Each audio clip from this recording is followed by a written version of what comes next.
Hello, I'm Caroline, and for years, my own family treated me like I didn't exist.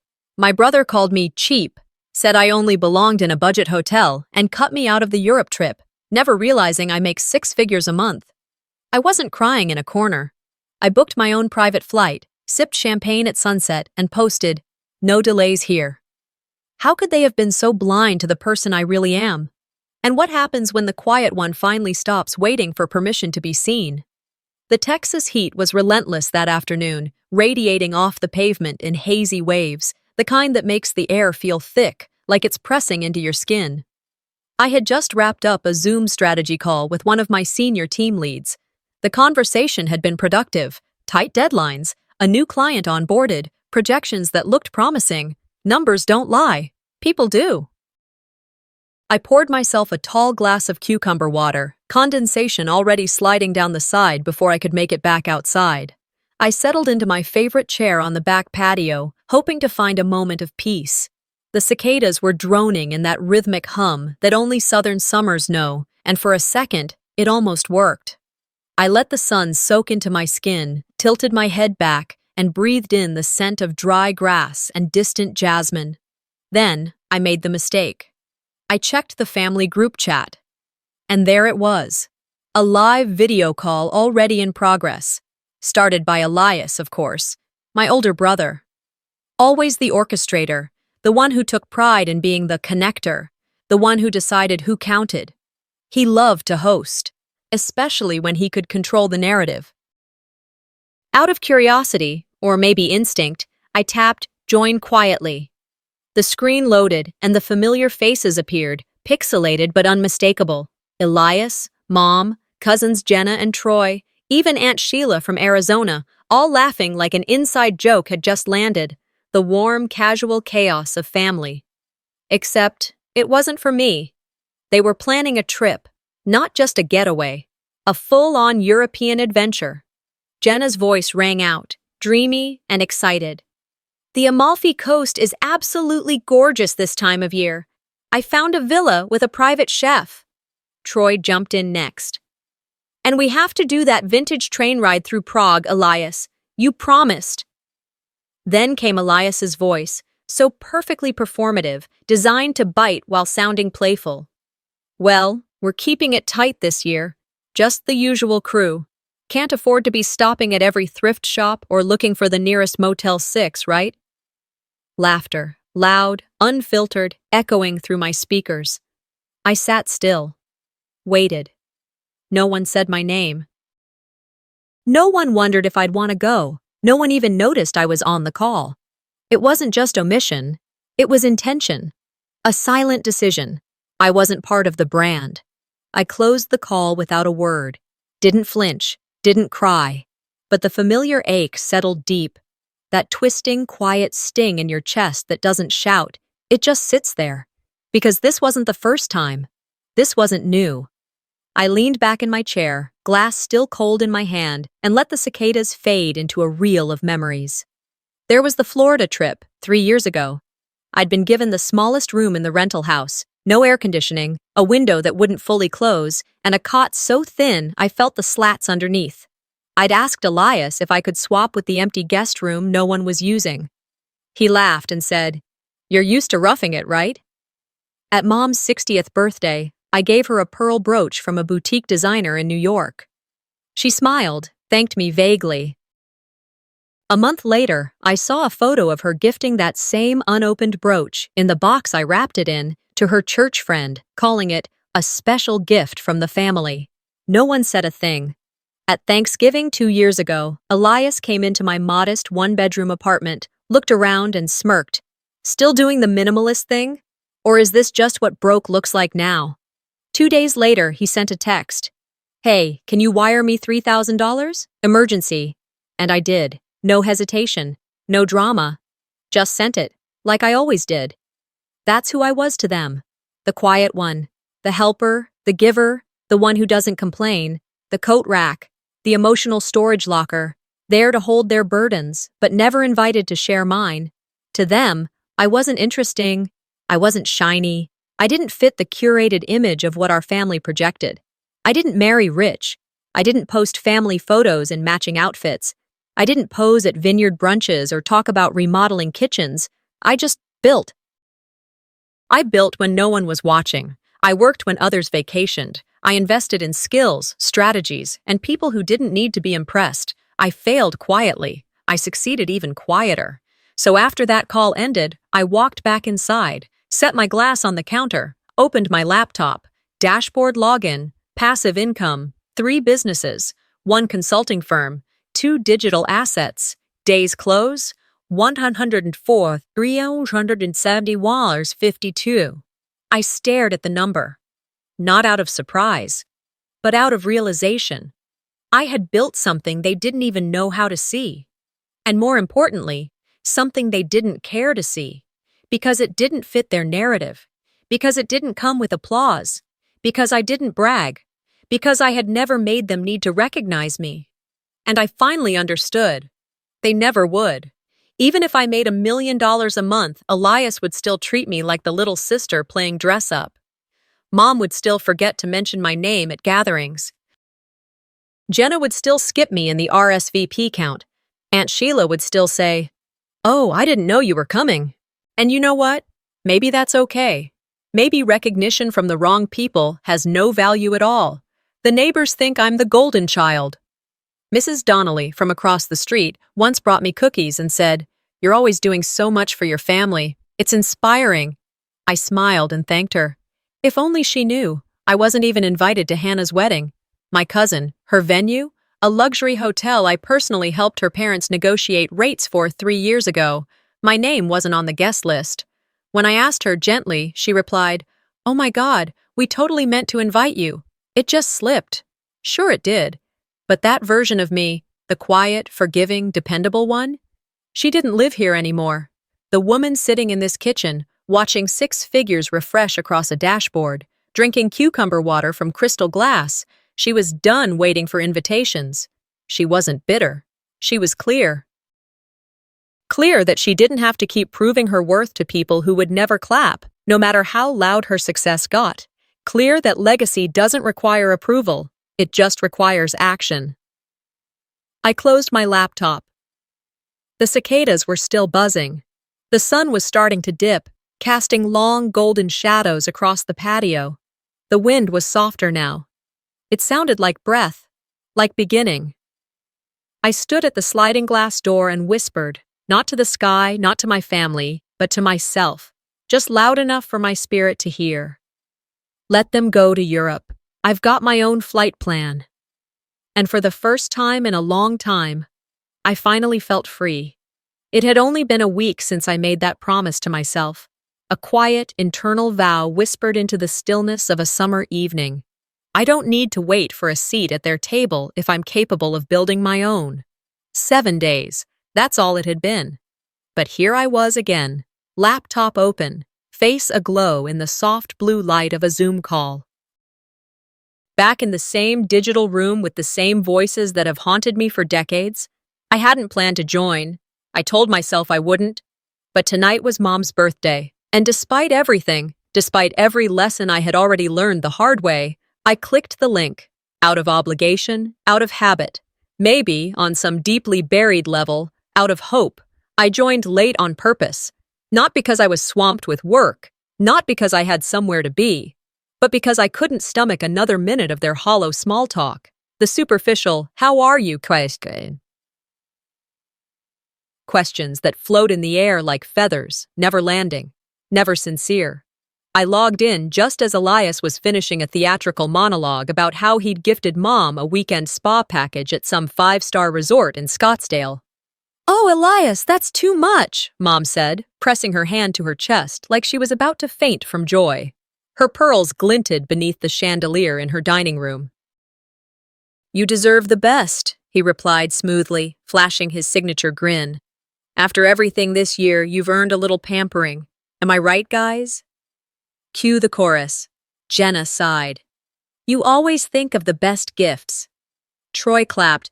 "Seriously, man, every year, you make us look bad." Even Aunt Sheila from Arizona piped in, nodding over her bifocals. The screen flicked between rows of digital approval, Smiling faces, nodding heads, the kind of celebration reserved for golden children and favorite sons. Then silence. A pause. The kind of silence that's just long enough for someone, anyone, to say something about my gift. Just a sentence, even a mention. But it never came. I had spent 2 full weekends designing a custom photo album, scanning old family pictures, some dating back to 1968. I'd reached out to a local artisan to have it hand-bound in soft leather. Every page was captioned in Mom's cursive, recreated from old birthday cards and letters. I'd double-checked the shipping, confirmed the delivery. It arrived yesterday. I saw the confirmation email myself. But now, nothing. No mention. No thanks. No acknowledgement. They moved on. "So, when are we locking in those Europe dates?" Aunt Sheila asked, adjusting her glasses as though she were reviewing contracts and not family plans. I sat frozen, camera off, mic muted, like I didn't exist. That album had my fingerprints on every page, my love stitched into its spine. I had spent hours choosing the photos, rewriting captions, proofing each memory. I created something meaningful, and it hadn't even warranted a nod. Meanwhile, Elias sent a digital gift card and was hailed as a hero. Then he said it. "Caroline's probably on some coupon site right now, looking for a Groupon for next year's gift," he said with a grin, leaning back like a man who knew the room was his. A few chuckles trickled in. One sharp laugh from Jenna. Mom offered a quiet, half-hearted, "She's always been the thrifty one," then fell silent, like she realized mid-sentence how small that made me sound. Nobody said a word in my defense, not Jenna, who I'd helped draft her bakery's business plan, not Troy, whose entire college application essay I edited for free, not even Mom. They didn't forget me. They erased me. 15 more minutes of idle chat about European travel followed. Amalfi Coast, Greek villas. We should do Tuscany in the fall. That's when I clicked leave meeting. No goodbyes, no excuses, just gone. I closed my laptop and stood, heart thudding, not with rage, but with something heavier, something older, something like grief. I walked into the kitchen on autopilot and poured myself a cup of tea I didn't even want. I needed to do something, anything with my hands. The steam climbed into the air and fogged my glasses, and that's when the memory hit, Christmas Eve.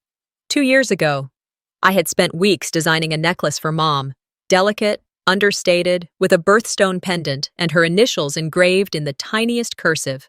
I had measured the chain based on one she used to wear when I was a little girl. She unwrapped it and smiled. "How thoughtful," she said politely, then tucked it back into the box like it wasn't meant to be worn. 3 months later, at a community fundraiser, I watched her hand it to Denise, her church friend, still in the original box. "It's a little too simple for me," she told her. "But Denise loves simple things." She smiled at me across the room, as if that explained everything. I smiled back, like it didn't matter. But something wilted in me that day. And I didn't realize how deeply it had rooted itself until tonight. I walked back to my desk, opened Facebook, and scrolled through the birthday posts. Photos of Mom with her cake, her flowers, her pile of gifts. Elias was tagged in all of them. So was Jenna. So was Troy. Even the neighbor who drops off banana bread. In one group photo, I spotted the edge of the album I made, sitting on the side table, half covered by wrapping paper, not held, not opened, not appreciated, not one tag, not one mention. I was there, but I wasn't included. I wasn't overlooked. I was edited out. I leaned back in my chair, the steam from my untouched tea cooling beside me, my eyes unfocused, my jaw clenched. Then I whispered, quietly, deliberately, "I'm only seen when I'm needed, but never when I deserve to be." It wasn't bitter, it was just true. There was no scream, no outburst, just a slow, quiet knowing that they would never see me. Not really, not in the way that matters. Because I didn't perform, I didn't posture, I didn't demand center stage. I just showed up. And somehow, that made me invisible. But not anymore. I opened a new browser tab and typed, Luxury Europe Private Tours for Solo Travelers. A page of results loaded instantly. Venice, Barcelona, the Swiss Alps. Personalized itineraries, villa stays, culinary excursions, private guides, quiet luxury. One in particular caught my eye, a private food and wine tour through the south of France. Vineyard strolls, lavender fields, late-night dinners under the stars. I didn't need a seat at their table, I could buy the whole vineyard. I clicked Start Booking. And for the first time in a long time, I smiled. Not out of spite, but because it finally, fully, clearly dawned on me. I don't need their validation. I've already built a life they're not even curious enough to understand. Let them have Europe. I have my own damn passport, and I finally know where I'm going. It was late morning when my phone buzzed with the familiar chime of our family group thread. Another ping in a space that never really felt like mine. I had just finished my yoga class, still on my mat as the instructor guided us through a final round of deep breathing. Sunlight filtered softly through the tall gym windows, casting golden rectangles across the polished floor. I didn't want to look, but I did. There it was, the itinerary. Rome, Paris, Amsterdam. Attached were snapshots, filtered just enough to make everything look like a travel magazine spread. Cobblestone streets glowing under street lamps, golden hour cafes with string lights, perfectly plated meals at restaurants I'd never heard of. I scrolled, heart thudding with something cold and heavy. They listed the flights, hotel confirmations, dinner reservations. It was all finalized. And I hadn't even been told it was happening. No invitation, no placeholder, no offhand mention. My name wasn't there. Not in the chat, not in the guest count, not even in passing. A message popped up from Elias. So excited for this luxury tour, just us close ones. Someone else added a heart emoji. Another dropped champagne glasses. Laughter emojis followed. Close. I stared at that word like it had teeth. Not me. I leaned back against the mirrored studio wall, my body cooling, sweat beginning to dry on my back. But my breathing? That stayed shallow, tight, unsteady. I grabbed my bag from the cubby, slung it over my shoulder, and walked out into the humid Dallas air. The sun was too bright, the sky too blue. The heat stuck to my skin like betrayal. I rolled down the windows in my car, but the breeze didn't help. It was full of honking, roaring traffic, dust, and the bitter taste of rejection I'd tried so hard to outgrow. The drive home passed in a blur. No music, no podcast, no distraction. Just my pulse echoing in my ears. When I pulled up to my house, the neighbor's rosebush caught my eye. The blooms had finally opened, full and red like something out of a painting. One petal had fallen, fluttering to the sidewalk like it had given up. I stared at it. Normally I'd pick it up. Save it, not today. I let it stay on the pavement. The sting felt more honest than comfort.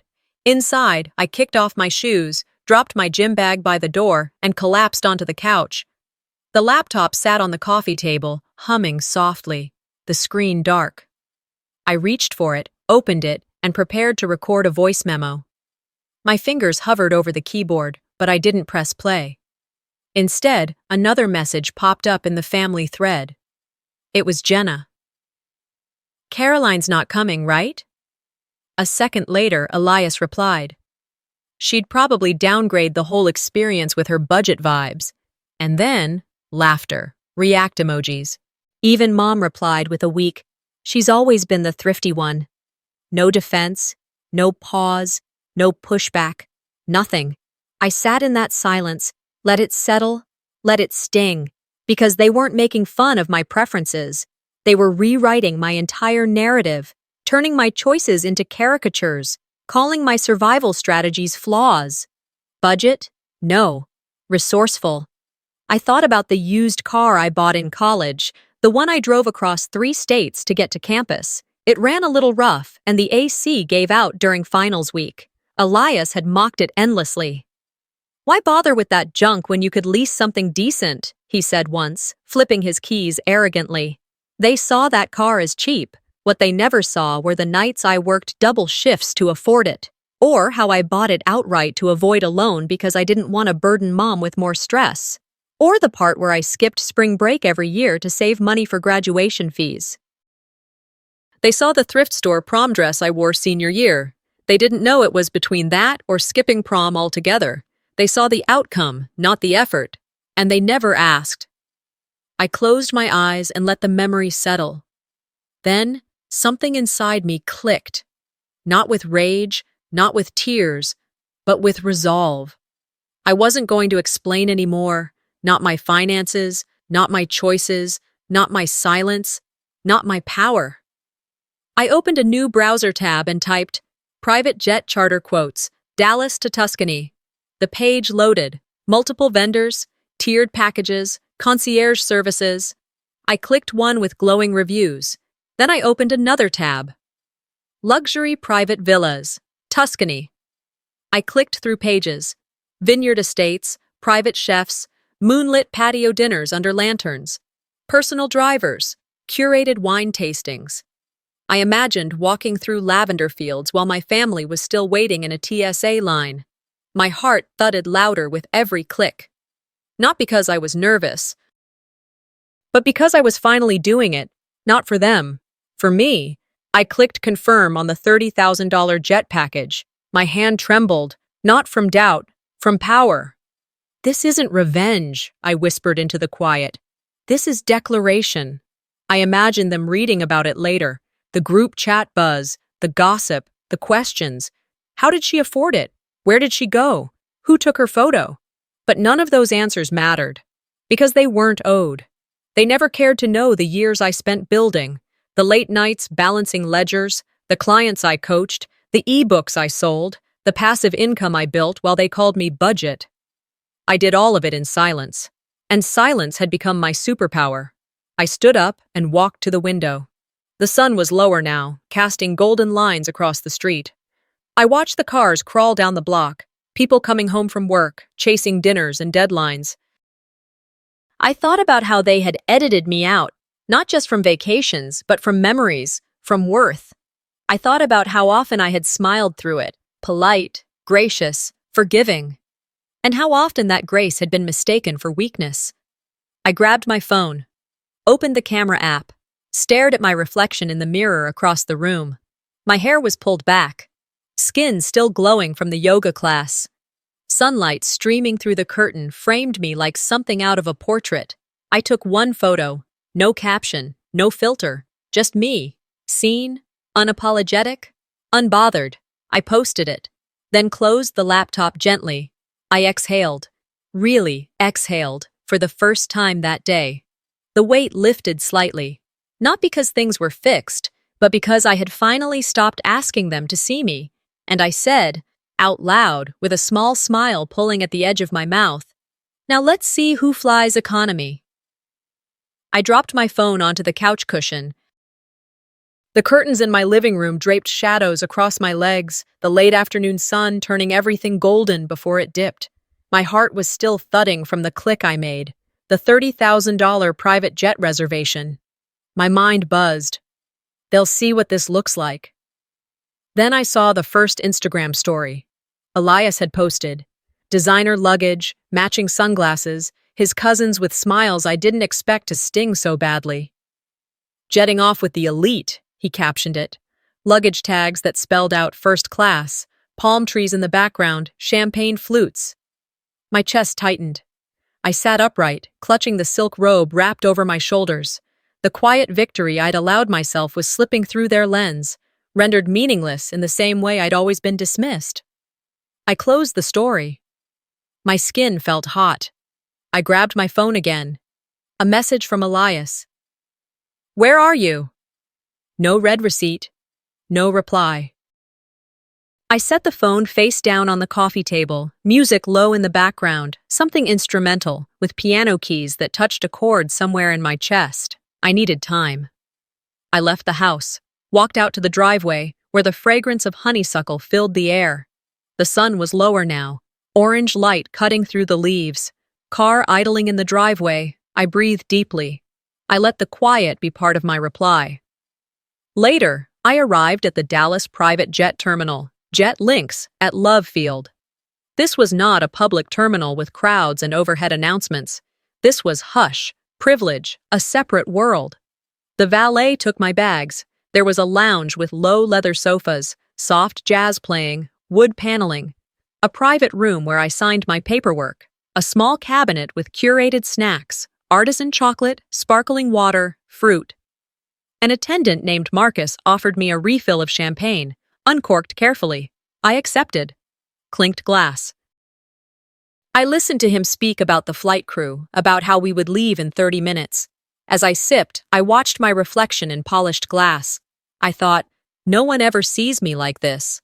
When I posted my Instagram story, it showed the inside of the jet, cream leather seats, tray tables laid out with champagne, windows showing runway sun glinting off tarmac. No caption, no tags, just that picture. The silence behind it felt perfect. Minutes later, my phone buzzed. Elias again. Seriously? I breathed. Waited. 10 minutes later, a message from Jessica. Are you really doing this? I didn't respond. A breeze drifted through an open door in the terminal. The scent of jet fuel mixed with the polished floors. I glanced out the window as mechanics pushed a sleek jet forward. One step, two, then inside. The door closed with a hushed click. I leaned back in my seat, unbuckled, letting the vibration of idling engines under me ground me. I had earned every inch of this, not for show, but for proof, to myself first. Then the phone lit up. Group message from Mom. Have a safe trip, Caroline. My hands curled. I replied simply, thanks. Later, after flight takeoff, I closed the laptop in the jet's cabin, soft hum beneath me. I watched the seatbelt sign go off. I exhaled. Out over the clouds, the sun setting in shades of apricot and rose, I allowed a small smile. For the first time in years, I felt truly untethered from what I'd believed was expected. I opened my phone again and posted a picture of the villa I would stay in Italy. Ocean view, lit torches along the path, pool reflecting the twilight sky. Caption: no delays here. I settled into the seat, legs stretched out, silk robe falling away as I leaned against velvet cushion. Around me, soft lighting, the scent of warm wood, and the quiet promise that tonight I would stop being unseen.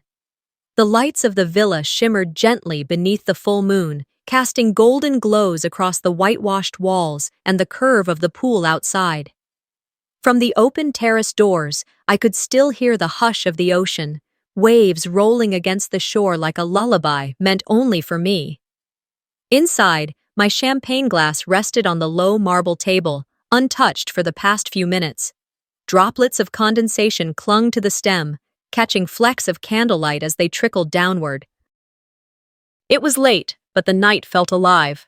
I had just stepped away from a late dinner on the patio, a quiet feast of roasted vegetables, grilled fish, and lemon-scented couscous prepared by a local chef who barely spoke English but knew how to translate love into every plate. There had been no audience, no performance, just me, and the kind of silence that doesn't ache, but heals. Then, my phone vibrated. Elias, his name lit up the screen, a stark contrast to the dim calm around me. I stared at it for a beat, my expression unreadable. The choice to answer was deliberate, not to explain, but to affirm what no longer needed to be hidden. I picked up the phone. Caroline, Elias began, his tone already layered with something between disbelief and mockery. You flew private? With who? I raised a brow, not that he could see it, and leaned back into the cushion of the lounge chair. Just me, I said, voice even, emotionless. Silence, a rare thing for him. That brief pause, that breathless beat of uncertainty, it was a crack in the image he always tried to maintain. And then, just as quickly, the mask went back on. So, what? You've got a sugar daddy now? Or some rich investor friend? He asked with a forced laugh, trying to twist the moment back into ridicule. He always used jokes as shields. I let the words hang. I let him fill the silence with assumptions. But I was done with that kind of quiet. I make more in a month than you probably make in a year, I said, calm as sunrise. You could hear the breath catch on his end. A sharp inhale, the disbelief leaking into his voice. That's not possible, he muttered. It's true, I replied, still steady.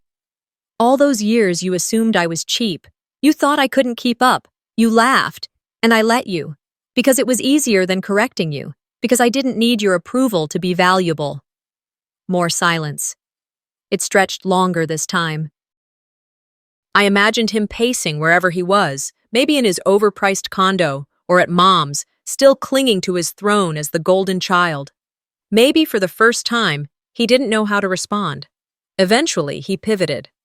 Let's meet up, he said, voice suddenly softer. Maybe grab lunch, talk? I tapped the edge of my glass, savoring the feel of the chilled stem. If I'm free, I answered. I have a yacht trip tomorrow. Maybe. He hesitated, then said quietly, All right. I ended the call without another word and set the phone back into my clutch. Then I stood, walking barefoot onto the villa's terrace. The air was cool now, a gentle breeze brushing the silk hem of my robe. The lanterns still glowed beside the pool, and the moon carved silver paths across the ocean. I exhaled slowly, letting the salt air fill my lungs. Everything about this moment felt like proof, not to them, but to me. Proof that I had not only survived, but risen. I leaned on the balcony's edge and closed my eyes. My thoughts wandered, back to when I was 19. A humid summer barbecue. Mom's garden was in bloom. The grill was fired up, and cousins ran barefoot across the grass.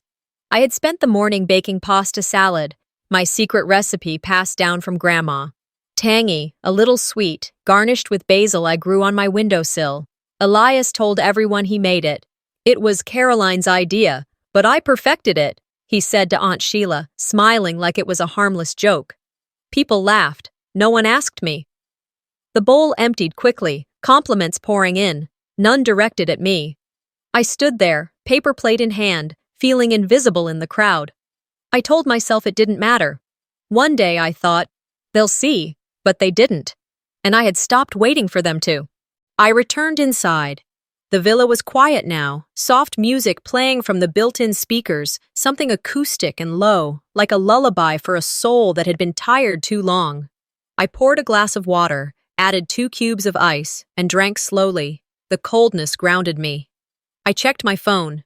No new messages from Elias, no apology, no acknowledgement, just echoes of old jokes and Instagram stories with filtered laughs.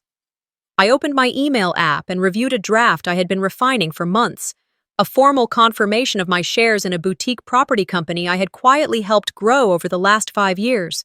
I'd kept my involvement minimal on paper, letting Elias claim decision-making authority. But no more. I hit send.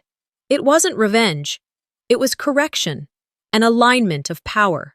Because I wasn't going to let my silence be mistaken for submission anymore. This wasn't about proving him wrong. It was about proving myself right. I thought about the sacrifices they never saw. The freelance clients I juggled late at night, the passive income streams I built piece by piece, the 3 a.m. spreadsheet fixes, the marketing decks I built, the invoices I chased while biting my tongue through family dinners. They saw frugal. They never saw self-funded. I pulled out my phone and opened a photo, Mom's pearl necklace, the one I'd bought last year. Thoughtfully. Carefully. She never wore it, never even thanked me directly. Instead, she gave it away, to Denise, a church friend who probably thought it was a gift from the heart. It had been, just not hers. I opened our message thread and typed, "Happy birthday again, Mom. I hope you wear the album I sent." I stared at the message for a moment, then hit backspace. Slowly, deliberately, I didn't need to offer reminders. Instead, I drafted another email to my travel advisor. I asked them to finalize my next 2 trips, one to the Amalfi Coast, the other to Kyoto in the spring. Just me. Just because. Midnight arrived. The moon dipped low, disappearing into the sea's embrace. The villa dimmed, but the ocean still whispered. My phone vibrated again. Elias. Lunch tomorrow. I miss how things used to be. I stared at the message, feeling the weight of those words. How things used to be. When I stayed quiet, when I stayed small, when I played the part they handed me. I didn't reply. I walked into the kitchen, boiled water, and made myself a cup of chamomile tea. Then I stepped back outside, let the sea breeze tousle my hair, and sat under the stars. They were ancient, brilliant, quiet, and still, they never asked for validation to shine.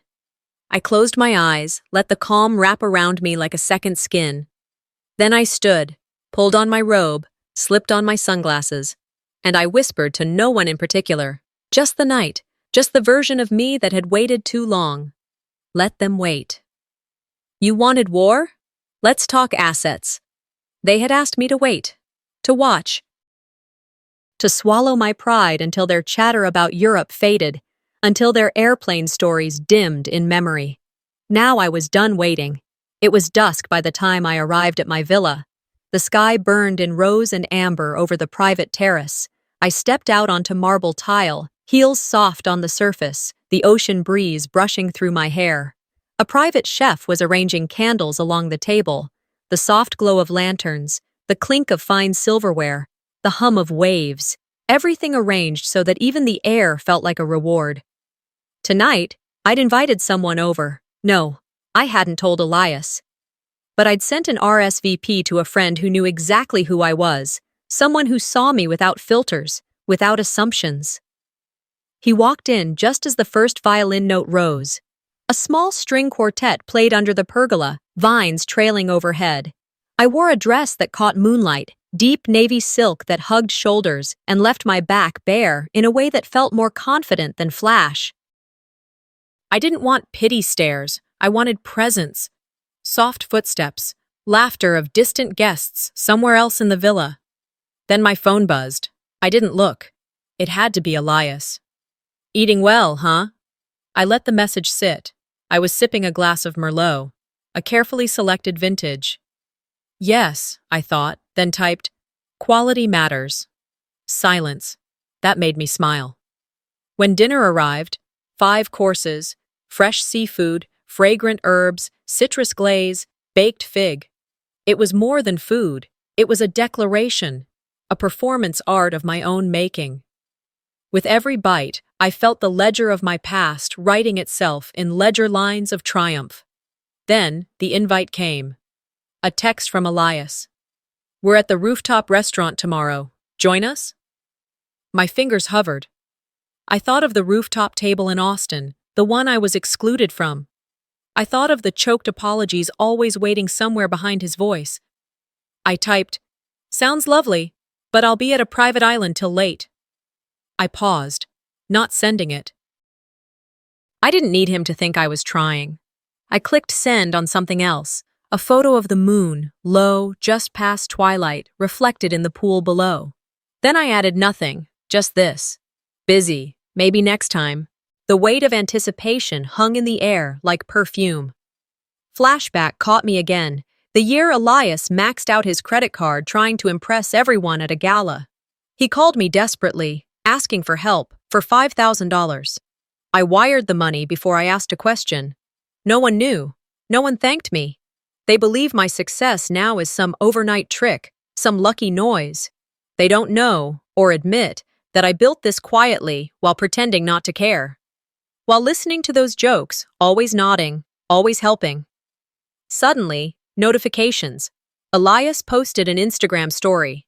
The city skyline again, silhouetted restaurant lights. Caption. Some people get lucky, some earn it. I closed the Instagram tab. Jessica commented on the post. At least we're real. I watched that comment. It tried to position them as authentic, me as fraud. I stood up, walked across the terrace toward the edge where the pool's infinity fell away into darkness. The torches flickered. The breeze tugged at my silk robe. I opened my laptop, my hands steady. I typed, legal contact, property records, terms of investment I once quietly signed off for. Documents hidden in the accounting file everyone thought was irrelevant. He'd benefited from those without ever saying thank you. My heart calmed as I scrolled through email threads. Share allocation, silent contributions. Years of supporting the family business while being treated like background noise. This wasn't about revenge, it was about exposure. It was about refusing to be the invisible bank, the punchline, the unpaid labor. I prepared a message, not public yet. A letter to our attorney. A formal notice. I intend to cash out my investment shares. I intend to reclaim what was misattributed, what was taken unannounced. My phone buzzed again. Elias. Okay, Caroline, let's talk. I paused, looked out at the horizon. The sea laid flat, the moon above almost full. I typed, I've started. Then I closed the laptop, raised my glass to the sky, and whispered, You wanted cheap. Now you're seeing priceless. The sky over the villa had turned a deep, heavy blue, the kind that says the earth is about to shift. Dinner had just begun. Lanterns hung low over a long table set for more people than I had invited.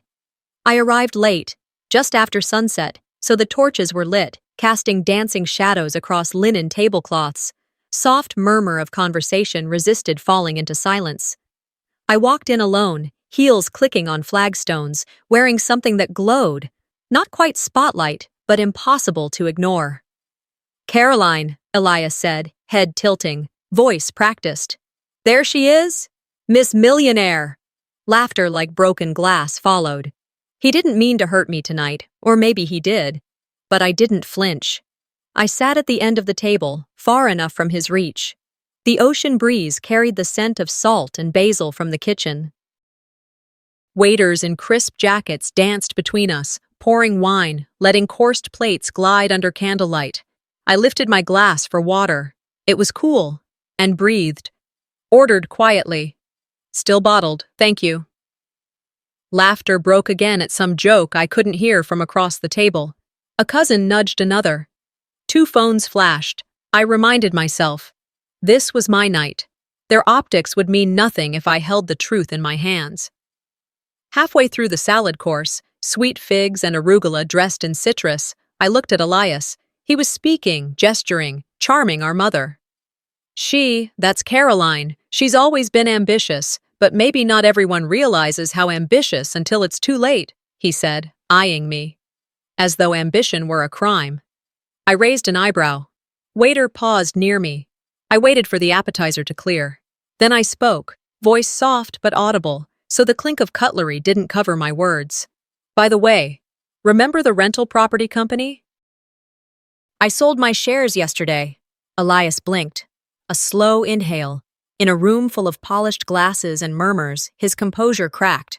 He coughed. What? He said, voice brittle. Check with your accountant. I nodded, sip of water still in hand. Silence rippled. The wind rustled palm leaves. Someone knocked over a wine glass. Sharp noise. I didn't flinch. My mother's face, for a moment, looked stunned. She pursed her lips. Callista, Elias's wife, exchanged a glance with Jenna. I saw the realization settle around them. Next, Elias stood. I could see his chest heave with anger. You sold your shares? Without telling anyone? He said. Voice loud now. Embarrassed or enraged, maybe both. I stood too, calm. You called me cheap. You laughed at me. You erased me for decades. Then you assumed I didn't have what it took. I let you humiliate me. Once. A gasp. Forks paused. Mom's hand pressed to her chest. Cousins stared at me like I was shouting in a library. Then I turned and took out my phone, opened Instagram, took a video, plane door closing, seat leather, my suitcase beside me. Caption: Budget hotels don't have jet lounges. Within seconds, the story went live. Messages began pinging, some supportive, some sneering. Elias's face drained even in candlelight. I stayed seated. I didn't gloat.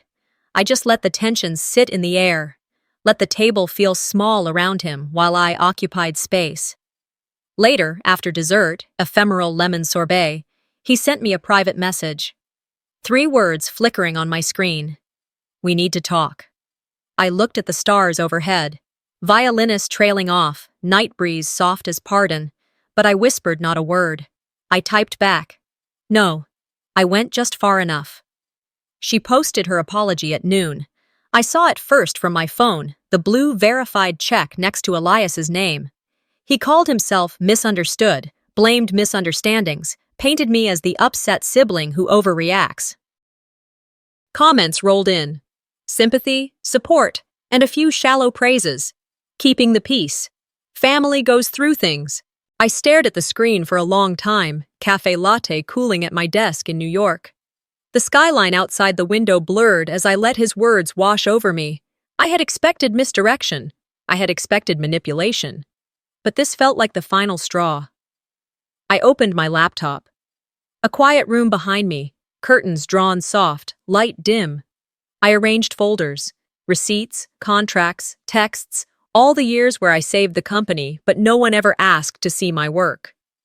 I recorded a short video montage.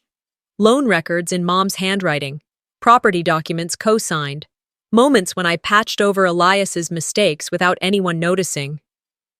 I spoke softly in the video, letting the quiet strength of truth carry me. You don't know who I am. Let me introduce myself. I included the necklace I gave Mom, her initials engraved. The used car from college that Elias mocked, my photo albums, my savings, my scars. I let them be seen, not as pity tokens, but evidences. When I ended with, I'm not cheap. I'm the reason you're still afloat. It was not boasting. It was reclamation. I posted the video. No long preface, no challenge. Just that. Mom's phone rang immediately, Vera's voice shaky when she spoke. Caroline, why would you do that? She asked. I didn't pick up. Callista texted me later. Guess the wrong sibling rose. Sharp. Vindictive. Jessica, my cousin, sent a DM. Proud of you, finally. Others followed. Women from my life, clients, colleagues, neighbors. Thank you for standing up. Messages poured in, some affirming, some angry, some misunderstood, but none ignored. I stood by my window, watching taxis disappear down Houston Street. The night was cool. The city lights reflected in the river beyond. I heard a knock at the door. Elias stood there, shadowed. He said, You ruined my life. He looked older, thinner, anger and regret tangled in his eyes. I didn't move. I didn't soften. You, I said slowly, had the stage. You used it to silence me. But you were already off script when you decided I was disposable.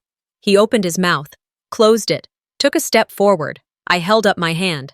This is what accountability looks like. He swallowed hard, couldn't argue a truth rooted in documents everyone ignored. He left. Night swallowed him. I closed the curtains, sat at my desk where everything small but real was laid out. My bank statements, contracts, emails. I thought about forgiveness, but not tonight. Tonight is about recognition. I lifted a glass of wine. The moonlight splashed across the walls. I whispered to myself, You had the stage, now it's my turn. The morning sun filtered gently through the blinds of my New York apartment, casting lines across the polished wooden floor. I sipped my coffee, savoring the quiet that followed the storm. The events of the past weeks had left a residue of exhaustion, but also an unfamiliar sense of liberation. I had taken back control, and while the world outside continued its usual pace, I felt that, for the first time, my own life was moving on its own terms. As I scrolled through my phone, notifications from my video post were still streaming in, messages from strangers, friends, and colleagues, women and men alike, all resonating with my story. Some shared similar experiences of invisibility, some expressed admiration for the composure I had maintained. One comment stood out. It takes courage to finally stand up and show your truth. I paused, letting the words sink in. Yes, courage. It had never been about proving anyone wrong. It had been about reclaiming my narrative. I moved to the balcony, the crisp New York air brushing against my face. Below, the city hummed, taxis weaving through avenues, pedestrians bustling in mid-morning rhythm. I thought about Elias. The confrontation had changed him in ways that could never be undone. His public image, his internal reckoning, and perhaps, most importantly, his understanding of what family and accountability truly meant. I allowed myself a small, reflective smile. The victories of the past days were not about revenge, but about justice in its quietest, most undeniable form. The doorbell rang, startling me slightly. I opened the door to find my lawyer, a firm but understanding presence, holding a folder of documents. "Morning, Caroline," she said. "I've compiled all the final paperwork for the property transfer and settlements. Everything is ready whenever you decide." I nodded, appreciating the meticulous care she had taken. It was not just about assets, it was about closure, about drawing firm boundaries and ensuring the past could no longer impose on the present. I invited her in, and over the next hour, we went through each page, discussing details and reaffirming decisions that had been long overdue. Each signature I placed was an affirmation. I would not be erased again. By noon, the city had fully awakened, and I stepped out for a quiet walk along the Hudson. The autumn air carried hints of amber leaves and the faint scent of street food from the vendors below. As I walked, I reflected on the subtle, yet profound shifts that had occurred. I realized the strength that had been growing within me wasn't born from bitterness alone. It was fueled by clarity, self-respect, and the understanding that I was not obligated to anyone's approval. I paused at a park bench overlooking the water, letting the waves shimmer in the sunlight. My phone vibrated, a message from Jessica. "We're proud of you." "Keep shining." I smiled and replied with a simple, "Always." The afternoon drifted slowly, and I returned to the apartment to find a quiet note slipped under my door. It was from Elias. "I see now what I've overlooked. I hope we can move forward someday." I read it, set it aside, and felt no need to respond immediately. There was no triumph in gloating, only satisfaction in knowing that lessons had been learned, accountability had its own voice, and it had spoken clearly. Later, I prepared a small dinner for myself, enjoying the simple act of cooking without anyone's judgment, without the pressure of approval. The city lights began to sparkle through the windows as the sky turned shades of orange and pink. I sat down with a plate of roasted vegetables and a glass of wine, letting the silence fill the room with contentment. There were no celebrations, no declarations, just the quiet affirmation of a life reclaimed. Each bite, each sip, was a reminder that I had built this space of respect, autonomy, and self-love on the foundations of my own choices. As night settled, I walked to the window, looking out over the cityscape. A jet illuminated briefly against the moonlight, a fleeting reminder of the world's vastness, of journeys taken and paths forged. I thought of Europe, of the villa, the infinity pools, the quiet triumphs that had not needed applause. All of it was mine, and I carried it with me, inwardly, without fanfare. The past had shaped me, but it no longer defined me. Finally, I sat back in my chair, journal in hand, pen poised. I began writing, not to chronicle the pain, but to capture the resilience, the lessons, the subtle victories that come when one refuses to be minimized. The ink flowed steadily across the pages, and with each word, I felt more rooted, more confident, more fully myself. The city pulsed outside, indifferent yet comforting, and I realized that while some wounds remain, they no longer control the rhythm of my days. Tonight, the apartment was quiet, filled only with the steady heartbeat of my own reflection. I allowed myself a moment of gratitude, not for the validation of others, but for the strength discovered in adversity, for the clarity of self that had emerged through challenge, for the ability to move forward with dignity intact. In this moment, I understood that true victory was not about forcing recognition. It was about embodying it, living it, and allowing the world to witness the calm, unshakable presence of someone who knows her own worth. As we wrap up this story, it's clear that standing up for yourself, even when those closest to you try to diminish your worth, is not just about proving others wrong, but reclaiming your own life and dignity. Have you ever faced a moment where you had to quietly reclaim your power? Share your thoughts in the comments below, and don't forget to subscribe to follow more real-life family stories and dramatic journeys just like this one.